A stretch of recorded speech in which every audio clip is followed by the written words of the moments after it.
Consciousness is the being or the is-there-ness of the world, and not itself a being or stuff that is there. It is the there-ness of what is there. So this there-ness is not a stuff. You might say that there is just the world. You know, my ontology is an ontology of the world, but the world exists in these fragments, these first-person fragments. You could say with Schrödinger that the world has the shape of aspects of the one world, shattered, fragmented into aspects, and these aspects, you might call them ontological egos. They're only ego-like in the sense that they have a from a point of viewness. You know, the nature, the character of existence is a kind of first-person streaming of the world, right? But we're all streaming the same world from a different point of view. And that would include, you know, bats and badgers and who knows, aliens. Any being that we would call conscious or sentient. So instead of consciousness being a kind of stuff, what is consciousness if not world from perspective? If you believe your wife or your best friend or your daughter or your father, if you believe they are conscious, what do you really mean if not that the world streams for them, that they have the world from their own point of view? And you could ask yourself, in what sense is an object physical? In what sense does an object exist except through being experienced in quotes, right? Because experience is the perspectival presence of world. So there's not mind or matter, or you could kind of say that what people wanted to call mind and matter is explained, in my view, in a more satisfactory way. You can talk about the immanent aspect of the transcendent object. So from a point of viewness of reality, the fact that it's given in perspectival streams, that encouraged people to reify consciousness into a kind of representational stuff. So you could say that my philosophy, which is just a paraphrase of my influences, is anti-representational in Rorty's sense. And this is why the concept of truth is misleading, right? Belief is the fundamental concept. We call our own beliefs true. So let me zoom out for a moment. You know, so I've had a year to think about all of this, right? I had like a breakthrough about a year ago. I understood Mach, Mill, James. I understood phenomenalism, and it's, at least for me, it was not that easy. I can remember maybe I was really dwelling on the mind-matter problem for about, I got really into it for maybe a year before I had the breakthrough. And I was trying to be honest about from a point of viewness of the world. Like, the world is given first person, but I also could see, logically, the private language argument in Wittgenstein, that it's one and the same world that is given. So, you know, for me, the shape of my journey, I had to let go of the concept of truth, of a perspectival reality. For me, that was the tacit, unseen assumption that kept me confused. So it was really, that was like the last thing I had to conquer for phenomenalism to make sense to me. As long as you think there's an a-perspectival reality, and if you assume that consciousness is a kind of representational image of an a-perspectival reality, you're not going to understand phenomenalism. And in my view, most people that write about Mill, they're writing about phenomenalism from the outside. So they accidentally misrepresent it. You can think about philosophy. Philosophy, the good stuff, is trying to point, and pointing can fail. You know, sometimes you do not read the sign correctly. You can mouth the words, you can repeat the words, you can have AI paraphrase the words. But logocentrism, if I was to give that a sane and sober meaning, a meaningful meaning, I would say that logocentrism would be a focus on the words, an obsession with words, and an insufficient appreciation that words point to world. And if you don't follow that pointing finger correctly, you can repeat the words like a mantra, but you still don't get it. So this is also connected to authenticity, which properization, making something one's own. So to deeply understand something is to follow the pointer of the word, and then to see, and that's a visual metaphor, because we're such visual creatures, to grasp. You know, concept, the word concept, it's connected to grasp, right? We are metaphorical beings. Our now literal concepts are dead metaphors. So we're still basically hieroglyphic animals, as Derrida talks about in the white mythology. So the way that concepts are born from metaphor, that's a deep and elusive thing too. You could look into Lakoff on that. Okay, so enough of that digression. So what is there? The things in the world that are there, not only empirical hyphen physical objects like basketballs and cigars, but also the Pythagorean theorem, the meaning of Heidegger's philosophy. All entities are these intentional logical entities that have both a from a point of viewness, which you might call immanence, and a between-usness, which you might call transcendence. Right, so immanence would be traditionally associated with the internal or internality. Transcendence is traditionally associated with externality. But I would say that even daydreams are ultimately external or transcendent in that they are in the space of reasons. We can talk about them. You might say that they're relatively private and intimate. Relatively, yes. They're closer to us than physical objects in some sense. But we don't want to be deceived. We don't want to fall into dualism. We want to see that all logical intentional entities, which means every entity, every speakable entity, all of these entities exist in a single inferential nexus, right? We use toothaches as an excuse to be late for work. We use beliefs to explain actions. So the so-called mental and the so-called physical, they're already in our practical explanations for how things work and what we do. They're already completely entangled in the same system. And I associate this insight with Hegel, and I think Brandom is a really good demystified approach to Hegel. Okay, so this between-usness, it's largely logical, linguistic, conceptual, largely. Now, I do think, like, you could say experience, perceptual experience, gives us this strong sense, like, okay, my wife is looking at the kitchen knife that needs to be sharpened. That strengthens my sense that we share the same reality in a very visceral way. But the transcendence of objects, I want to say it's logical, linguistic, conceptual, but I agree with Heidegger that even your mute experience of reality is articulated, in that when you walk around the furniture, like when you use a tool, reality already comes in a certain sense in pieces. And yes, the pieces have a systematic unity, but we still, even animals, obviously experience the world in terms of pieces. They act as if, there are particular things that they can track, so like they'll bring you the newspaper, or they know what bag their cat food comes in. But especially once we speak about the same objects. So the unity of the object, if you say that the thing is the ideal manifold of its appearances, the unity of those appearances is in our logic. So you might say that the world is already articulated, and then language makes that articulation, it verbalizes that articulation. So one of the big insights of phenomenology is that language can point out, and this goes back to my earlier point about pointing. So you can use words, poetry, or philosophy to help people see what is going on. You can, as they say, call their attention to an aspect of the situation. So they have a direct experience, a direct scene of that situation, but your verbal hint allows them to verify, as they say. So the world is already articulated, but language can call attention to, point out, make things explicit, unfold what is typically latent in reality. So phenomenology is fundamentally explicative. And so is logical positivism, so is what I'm trying to do here, right? So this is explicative philosophy, and I get this largely from Robert Brandom, who says that philosophy is a kind of logical self-consciousness. This is sapience, understanding sapience, or the understanding of understanding. And that also is what Gadamer's book, Truth and Method, is about. It's the understanding of understanding. So one of the primary ways we share things in the world is through language and the concept of a thing. Now, what is a concept? So I'm saying that concept, idea, this is something fundamental. Our reality is articulated, so there's no perfect name for the unity of the object. So there's these different historical terms that are all trying to point at this unity. And even the word unity has been one of these pointers. And Ortega talks about how, the being of an object for Ortega is kind of this explicit concept of it.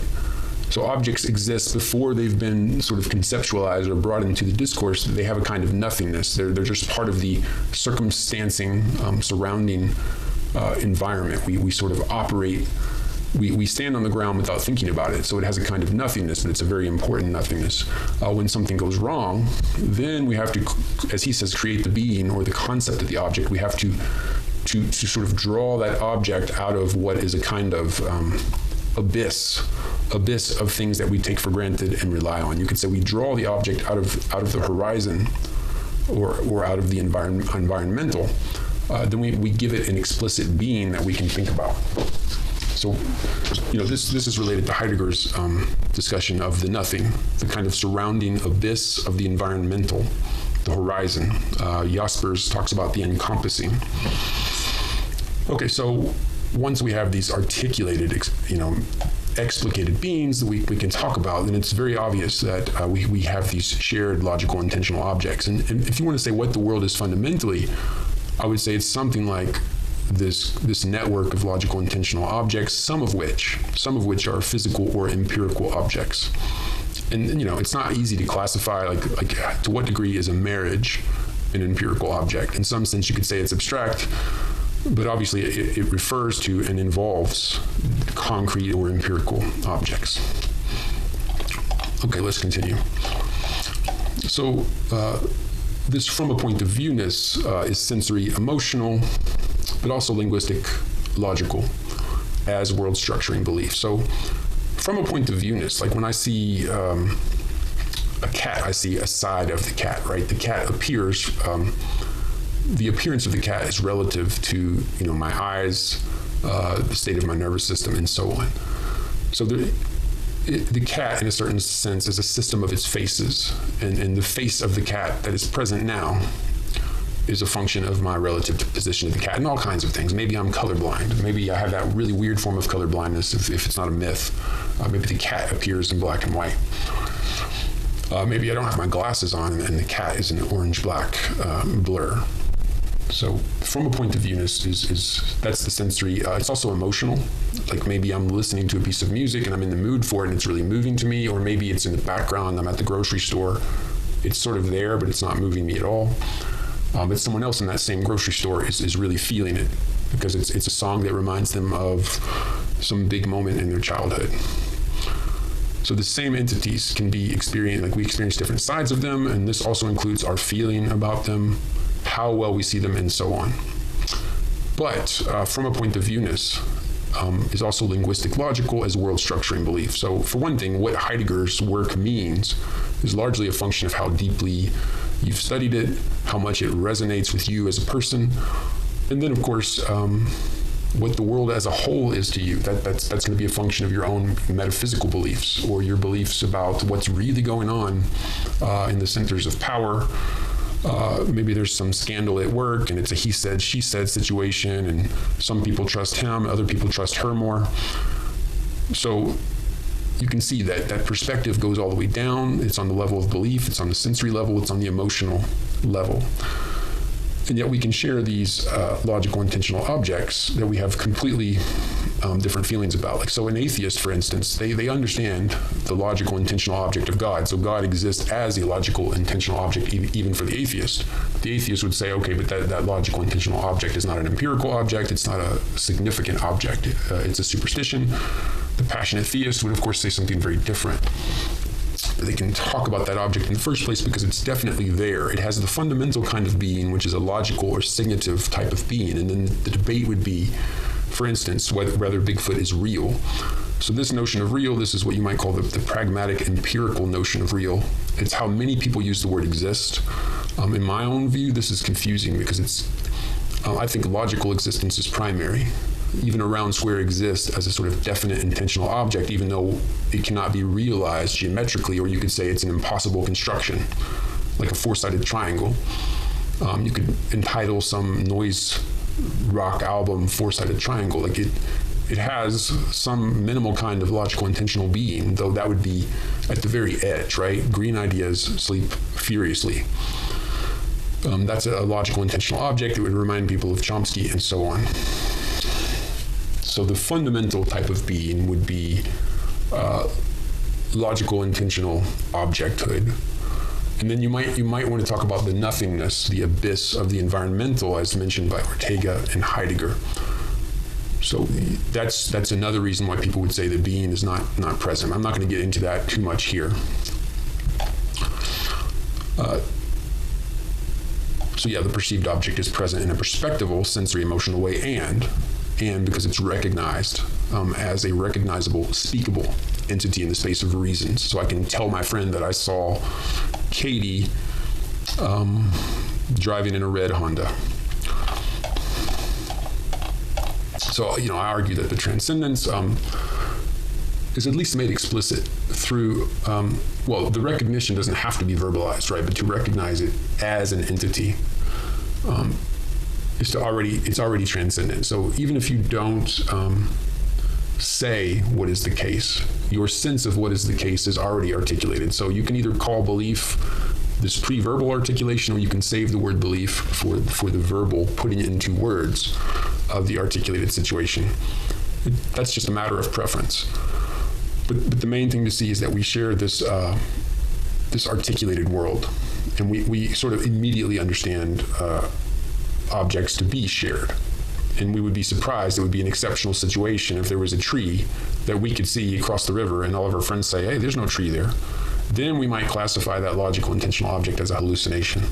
But again, even in the perception, even in the hallucination, as Heidegger and Husserl saw, there's still an intentional object. It's just a matter of classifying that intentional object. And you can also find this in Einstein's physics and reality. So you see that this pragmatic notion of existence, all it really involves is the classification of logical intentional objects that already have the fundamental kind of intelligible being. So, yeah, also for others, and this is why toothaches are logically just as public as tornadoes. So I can understand that you have a toothache, we can discuss it, we can reason about it, and so on. And you can talk to a blind person about the stars, and for an object to exist, all you have to do is be able to talk about it, reason about it, and all you really need is a sense of co-intending the same object. We live in this logic or language together, and that's something like our fundamental reality, and that's why being in the world is primordial with being with others, and being with others is being in language. And this is just an explication of the basic human situation, to be sapient, to share the world with others through language-logic. So, metaphorically speaking, the perception of an object in the full sense is the capture of an aspect or moment of that object by an intrinsically interpersonal idea or concept. Right? So conceptuality, it's part of our communal subjectivity. Ideas are fundamentally from the we that's at the basis of the I. So the aspect is only an aspect of the object through this constituting ideality. And that's one of many phrases that you might use to try to point out the articulation of reality that is often, but not always, verbalized or made explicit. And the empirical object is, the empirical objects, they're a subset of logical intentional objects. They are roughly an enduring interpersonal possibility of perceptual presence.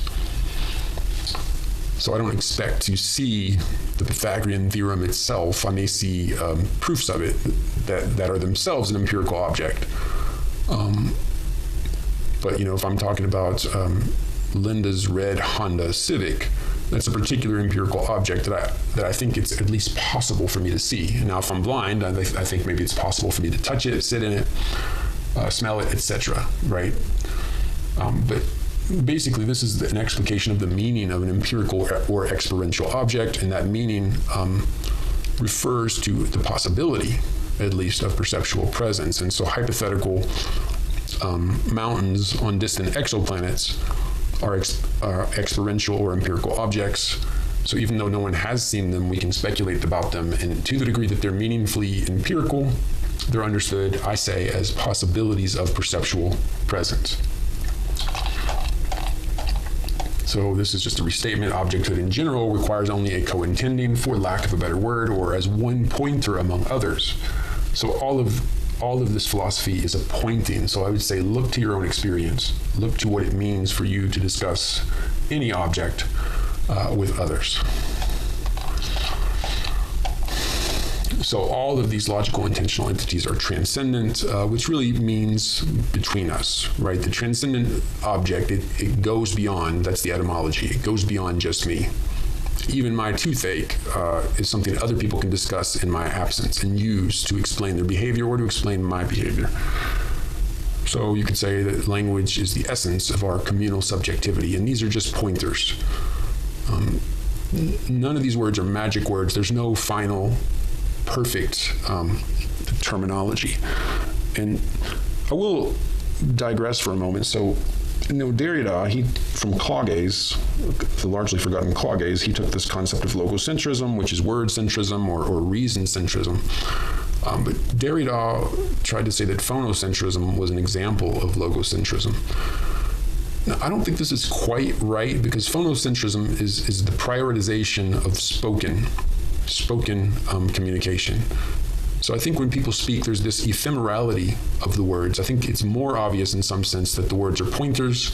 You use expression, you use your hand. I think people are less likely to fetishize the spoken word, and they're more likely to understand the word as a token or as a pointer.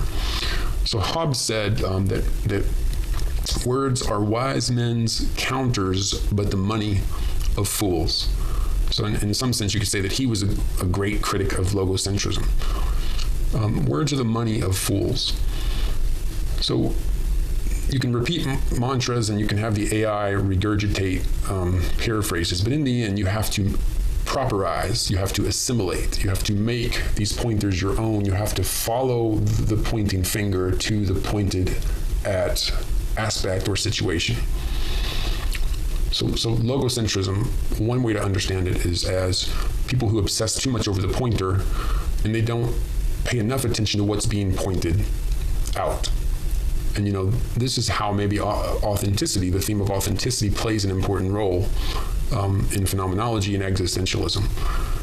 So as long as you live in what everybody else says, even though you don't own it, you see that this language is popular, it's dominant, it's what the clever people say, so you can parrot what people say without really understanding it, and you can lie to yourself.